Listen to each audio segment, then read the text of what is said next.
ডাক্তারবাবু, আর কোনো উপায় নেই না? না, আসলে আমরা তো চেষ্টা অনেক করলাম, ট্রান্সপ্লান্টেশন ছাড়া আর কোনো উপায় তো দেখছি না। অ্যান্ড আই এম অ্যাফ্রেড যে বেশি দেরি করলে কিন্তু এই কেসটা আমাদের হাতের বাইরে চলে যেতে পারে। হ্যাঁ, ব্যবস্থা তো করতেই হবে। আসলে কি, ও আমার একমাত্র বোন, কিন্তু ঠিক আছে, অত ঘাবড়াচ্ছেন কেন? আমরা তো রয়েছি। সে তো নিশ্চয়ই ডাক্তারবাবু, আপনি ওর জন্য যা করলেন। That's my duty. এবার আপনি আপনার ডিউটিটা করুন, চটপট বোনের জন্য একটা কিডনি জোগাড় করে ফেলুন। আচ্ছা ডাক্তারবাবু, খবরের কাগজে বিজ্ঞাপন দিলে কিডনি পাওয়া যাবে না? মানে আপনার কোনো আইডিয়া আছে যে কত টাকা লাগতে পারে? টাকা দিয়ে বাইরে থেকে কিডনি নেবেন? এছাড়া আর কি করব বলুন? সত্যি কোনো উপায় নেই?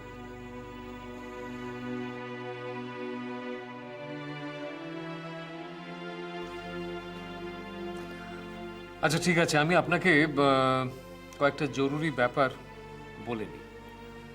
সেটা হলো, ট্রান্সপ্লান্টেশনের ক্ষেত্রে আমরা নর্মালি রিলেটেড ডোনার প্রেফার করি। রিলেটেড ডোনার মানে? রিলেটেড ডোনার মানে রক্তের সম্পর্কের কেউ। মানে দু একটা কেসে যে আনরিলেটেড ডোনার আমরা অ্যাকসেপ্ট করি না তা নয়, কিন্তু সেগুলো খুব এক্সেপশনাল কেস। আসলে কি দেখুন, একটা শরীর থেকে যখন একটা কিডনি নিয়ে অন্য জনের শরীরে সেটা বসানো হচ্ছে, তখন সেই নতুন শরীরটার ক্ষেত্রে তো এটা একটা ফরেন বডি।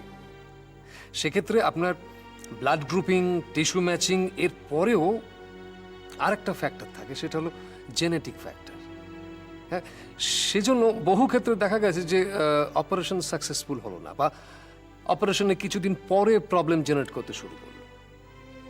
আর সেক্ষেত্রে আমাদের সব চেষ্টাটাই তো বিফল না? আচ্ছা ডাক্তারবাবু, আসলে কি জানেন, আমাদের এমন কেউ নেই যে কিডনি ডোনেট করতে পারে। কেন? আপনি তো আছেন। আমি আমি মানে হ্যাঁ, ওয়াই নট? আমি চম্পাকে কিডনি ডোনেট করতে পারবো? ইয়েস।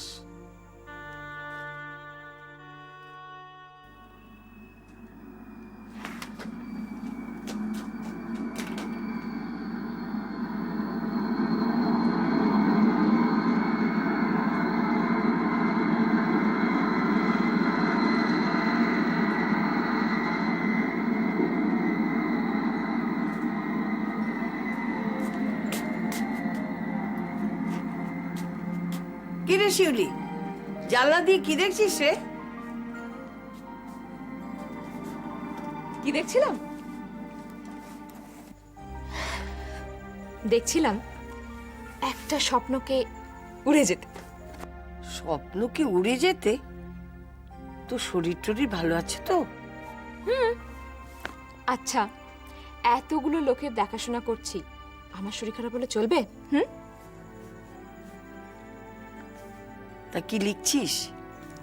ওই যে ফুলবন্তী বলে যে দেহাতি মেয়েটা এসেছিল না, তার কেস হিস্ট্রিটাই লিখে রাখছি। কেন? স্যার বলেছেন। সত্যি দিদি, তুমি যদি ওখানে থাকতে না, একেবারে মুগ্ধ হয়ে যেতে। স্যার যে কি প্রচন্ড বুদ্ধিতে টোটাল কেসটাকে হ্যান্ডেল করলেন, তোমাকে কি বলবো। আমার তো বাবা সারা জীবনের মতো একটা শিক্ষা হয়ে গেল। তুই যা কিছু দেখিস সব কিছু থেকে কিছু শিখতে চাস, জানতে চাস, তাই না রে? আমারও ছেলেবেলায় এই অভ্যেসটা ছিল। সবকিছু জানবো, শিখবো, ভীষণ আগ্রহ ছিল। আমাদের এখানে একজন সিনিয়র ডক্টর ছিলেন, নাম ছিল ডক্টর মুখার্জি। উনি আমাকে নাম দিয়েছিলেন ছাত্রী পাল। হ্যাঁ রে, আমি সারাক্ষণ তার পেছনে পেছনে ঘুরে বেড়াতাম, যদি কিছু শিখতে পারি, জানতে পারি। না না, ঠিক ছাত্রী বলে নয়, দেখো, এই কাজটা তো আমাকে সারা জীবন করতেই হবে। সেক্ষেত্রে সব কিছু জানাটা খুব দরকার। এমন ভাবে বললি যে করতেই হবে, যেন কেউ তোকে বাধ্য করেছে এই কাজটা করতে। শোন, তোকে একটা কথা বলি, এই কাজটা যদি মন থেকে মেনে নিতে না পারিস না, তাহলে করিস না। এখনো বয়স আছে, অন্য কাজের চেষ্টা কর। চশমাটা গেল কোথায়? উফ, দিনের মধ্যে যে কতবার হারাচ্ছি না। কোথায় গেল বলতে গেলে? এই তো এখানে আছে। দিদি, তোমাকে তখন বলছিলাম না উড়ে যাওয়ার স্বপ্নের কথা? আমার কি স্বপ্ন ছিল জানো? এয়ার হোস্টেস হব। তা ভালোই তো, হলি না কেন? হওয়া হলো না, বাড়ির অবস্থা পারমিট করলো না গো। আর সেই ফ্রাস্ট্রেশনেই তো আমি নার্সিং ট্রেনিংটা নিয়ে ফেললাম।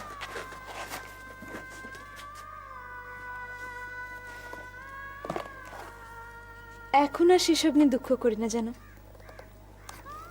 এখন যে কাজটা করছি সেই কাজটাকে ভালোবেসে করতে চাই। যাই, আমি স্যারকে এটা দেখিয়ে সই করে নিয়ে আসি।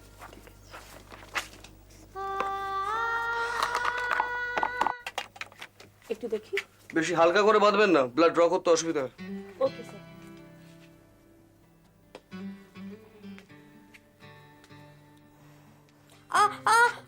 লাগছে। ওরকম করার মতো কিছু হয়নি, ওইটুকু শক্ত করে তো বাঁধতেই হবে। দেখেছো মন্দিরাদি, আমার উপর কিরম জুলুম হচ্ছে? আচ্ছা, জুলুম কোথায় হচ্ছে চম্পা? টিউবটা শক্ত করে না বাঁধলে ভেনটা পাবে কি করে? আমার ভেন এমনিতেই পাওয়া যায়, তার জন্য তো কষ্ট দেওয়ার কোনো মানেই হয় না। এতদিন হসপিটালে থেকে পেশেন্ট যদি এরকম নন কোঅপারেট করে তাহলে তো। ঠিক আছে, বাঁধুন, যত জোরে ইচ্ছা হয় বাঁধুন।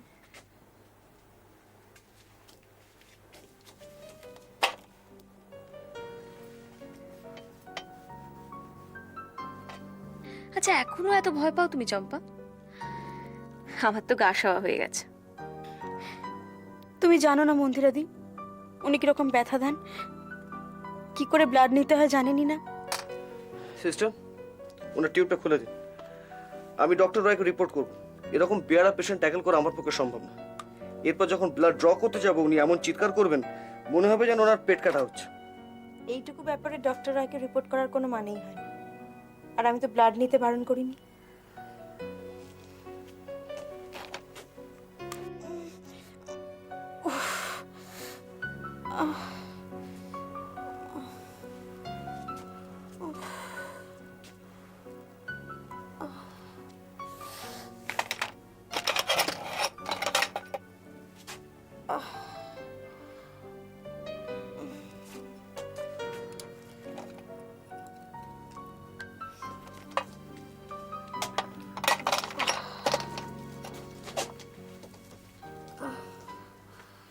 শুনুন, বলো, তোমার আর কি বায়না আছে শুনি। আমি বুঝি সবসময় বায়নাই করি? সকালবেলা অনেক যন্ত্রণা দিলাম তো।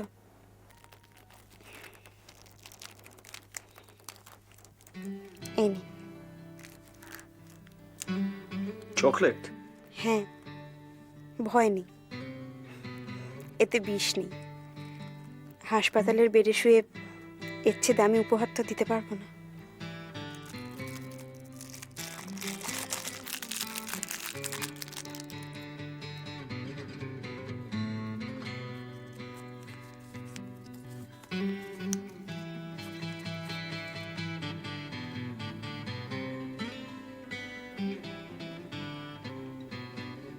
এ কি? এই চম্পা, কি হচ্ছে কি?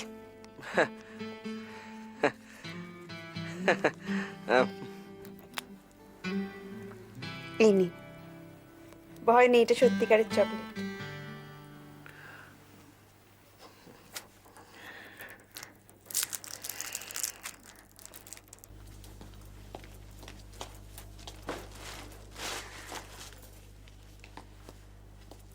তুমি কি কোথাও বেরোবে?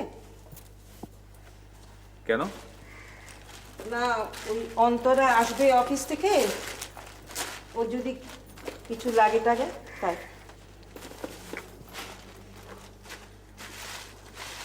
কেন, তুমি কি কোথাও বেরোচ্ছ? আমি একবার হাসপাতালে যাব।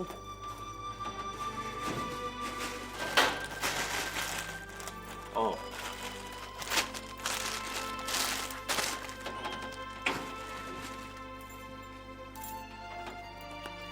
কারোর তো কোনো কর্তব্য নেই, সব দায় যখন আমার তখন আমিই যাই।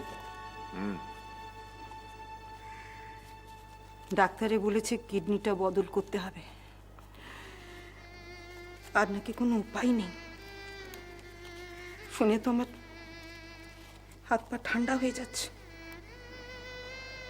তুমি এইসব কথা আমাকে বলছো কেন? হ্যাঁ, আমাকে বলছো কেন? ও, বলাটাও অপরাধ? হ্যাঁ হ্যাঁ, অপরাধ। বলবে না, কিচ্ছু করবে না, কোনো কিচ্ছু করবে না। আশ্চর্য, বাবা হয়ে কি করে যে তুমি এত নিষ্ঠুর হতে পারো তা আমি বুঝি না। নিষ্ঠুর মানে? হ্যাঁ, নিষ্ঠুর মানে কি? হ্যাঁ, আমি কি সাধ করে নিষ্ঠুর হয়েছি নাকি? আমার মনটা কি পাথর দিয়ে তৈরি নাকি? হ্যাঁ, কেন? কে বলেছিল, কে ওই অপদার্থ অপগণ্ড ছেলেটার জন্য নিজের জীবনটাকে বিসর্জন দিতে? কেন বারবার এক কথা বলো বলো তো? যে যা হবার তো হয়ে গেছে, আমাদের মেয়ে তো নাকি, তাকে তো আমরা ফেলে দিতে পারবো না। কোনো কিছু এমনি এমনি হয় না, বুঝেছো? এমনি এমনি কোনো কিচ্ছু হয় না। কেন, আমার মেয়ের বিয়ের আগে তার এরকম অসুখ ছিল? কোনো অসুখ ছিল মন্দিরার কোনোদিন? সুন্দর ছটফটে হাসি খুশি মেয়েটা আমার বিয়ের 2 মাসের মধ্যেই কিরকম হয়ে গেল, কি রোগে ধরলো? কেন? হ্যাঁ, আমি জানতাম ওই অপগণ্ড ছেলেটা, অপদার্থ ছেলেটা ওকে একেবারে শেষ করে ছাড়বে। কি বাজে বাজে কথা বলছো বলো তো? অসুখটা তো কিডনির, ছেলেটা কি অপরাধ করেছে শুনি? কিডনি না, ছেলে না? তুমি সবকিছু জেনে বসে আছো। হ্যাঁ, কিডনি রোগ কি করে হয়, কিভাবে হয়, সবকিছু তোমার জানা। মানসিক উদ্বেগ, উদ্বেগ থেকে প্রেশার, প্রেশার থেকে সুগার, কিডনি ফেলিওর, এরকম কত দেখেছি আমি, কত জানি। আর সব সব ওই অপদার্থ স্বামীটার জন্য, অপগণ্ড। আমি কিন্তু এ বিয়ে সাথে রাজি ছিলাম না। এ বিয়ে আমি একেবারে, আমার কোনো সাই ছিল না তোমাদের জন্য, তোমাদের জন্যেই। আর আর সেই কারণেই আমি সেই দিনের পর থেকে ওকে, আমার কাছে নেই, আমার কাছে আমার মেয়ে নেই, আমার মেয়ে মরে গেছে, মৃত মৃত। মেয়েটা কত আশা করে থাকে যে বাবা তার সঙ্গে একবার দেখা করতে যাবে। আমি এটা ওটা সেটা বলে মেয়েটাকে ভুলিয়ে রাখি। কেন, কেন ভুলিয়ে রাখো? হ্যাঁ, কেন ভুলিয়ে রাখো? ওকে পরিষ্কার করে জানিয়ে দাও যে আমার কাছে ও নেই, নেই, আমি আর কোনোদিন ওকে দেখতে যাব না। বেশ, যেও না, যেতে হবে না। আমার মেয়ে মরুক বাঁচুক সে আমি বুঝবো। আমি আমি যতদিন পারি আমি একাই যাব, তোমাকে যেতে হবে না, ঠিক আছে?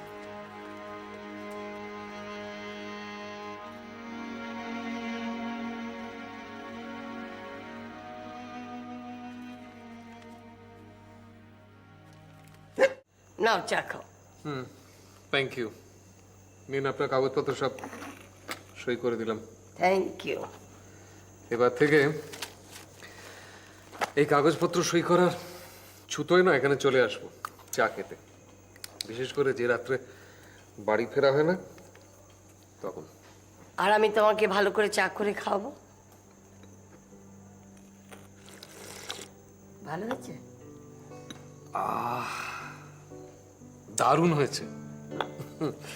আসলে চা পাতাটা না আমি একটু ভালো কিনি, আমার একটা চেনা জানা দোকান আছে, ওই দোকান থেকেই নিই। শুধু ভালো চা পাতায় ভালো চা হয়? হাতের গুণ নেই? কি হলো, কি দেখছেন? আমি আরেকজন মানুষের ছায়া দেখতে পাচ্ছি। তোমার চলা বলা কথাবার্তা আমাকে বারবার মনে করিয়ে দিচ্ছে আরেকজন মানুষের কথা। হ্যাঁ জানো, ঠিক তোমার মতোই চট করে মানুষকে আপন করে নিতে পারতো। দিন নেই রাত নেই, কোনো কিছু তোয়াক্কা করতো না, সব সময় পেশেন্টদের কাছে বসে থাকতো। সবার সঙ্গে, সকলের সঙ্গে এমন ব্যবহার করতো যে তাকে ভালো না বেশি পারা যেত না।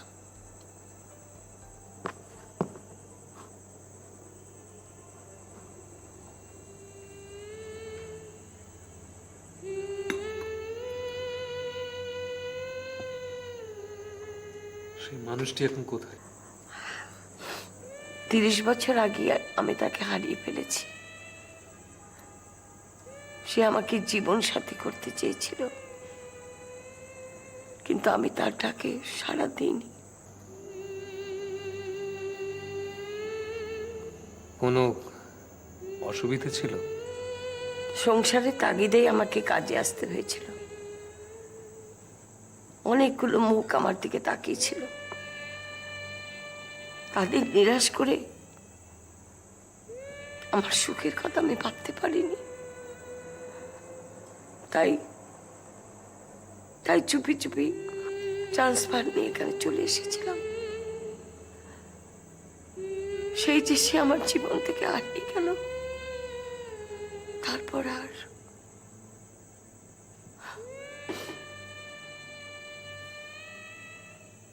তারপর আর কোথাও কোনোদিন দেখা হয়নি? দেখা হই বা কি লাভ, সময় তো আর বসে থাকে না।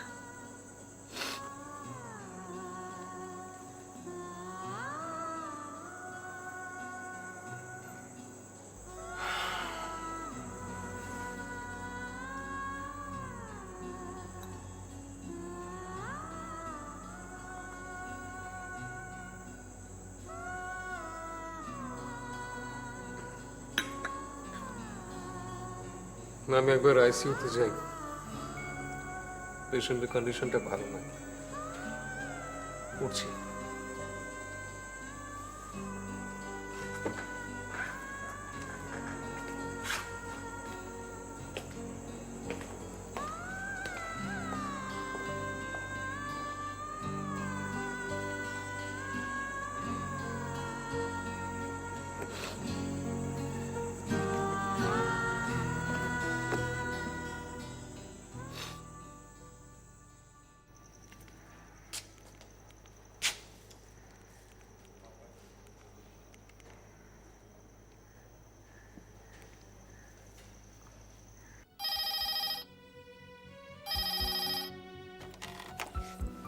হ্যালো, হ্যাঁ সুজাতা, শোনো, আমি আজকে রাত্রিবেলা ফিরতে পারছি না, বুঝলে? হ্যাঁ, একটা পেশেন্টের কন্ডিশন খুব ক্রিটিক্যাল। ওই বলরাম বাবু বলতাম না, যে ভীষণ মজার মজার কথা বলেন। অক্সিজেন চলছে, রাতটা আমাকে থাকতে হবে। খাওয়া দাওয়ার কি হবে? এত রাতে সেখানে কিছু পাবে? ও সে ব্যবস্থা করে নেবো আমি একটা কিছু।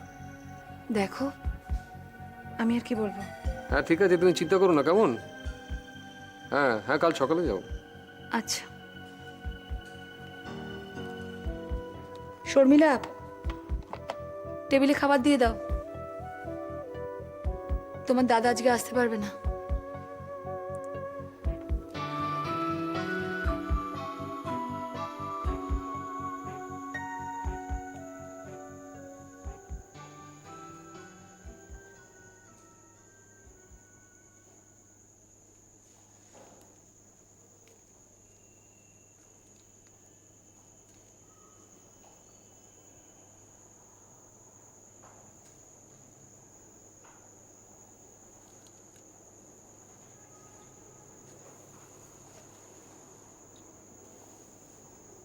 ও স্যার, আপনি? ঘুম পাচ্ছে? No sir, it's all right. তুমি যাও, আমি আছি। যাও। কেন স্যার? আমার কোনো কষ্ট হচ্ছে না। সেই জন্য বলছিলাম, কালকে আউটডোর আছে তো, বাড়িতে যাও, একটু ঘরে গিয়ে রেস্ট নাও, তাহলে অসুবিধা হবে না কালকে। যাও। আউটডোর তো আপনারও আছে স্যার। আমার তো অভ্যেস হয়ে গেছে, তোমারও হয়ে যাবে ধীরে ধীরে। এখন ঘন্টা 4 আছে, যাও একটু ঘুমিয়ে নিলে ফ্রেশ হয়ে যাবে। ওকে স্যার, আপনি যখন বলছেন।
শুরু কর।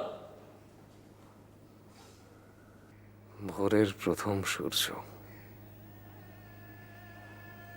কতদিন বাদে এরকম একটা ভোর দেখলাম। আর একটা ভোর, আর একটা নতুন দিন। কয়েক ঘন্টা পরেই আবার ভিড় শুরু হবে। অসুস্থ আর্ত মানুষগুলো অনেক প্রত্যাশা নিয়ে তাদের অসহায় দৃষ্টি মেলে তাকিয়ে থাকবে, কিন্তু তাদের জন্য কতটুকু করতে পারি আমি, একজন একক মানুষের ক্ষমতা কতটুকু?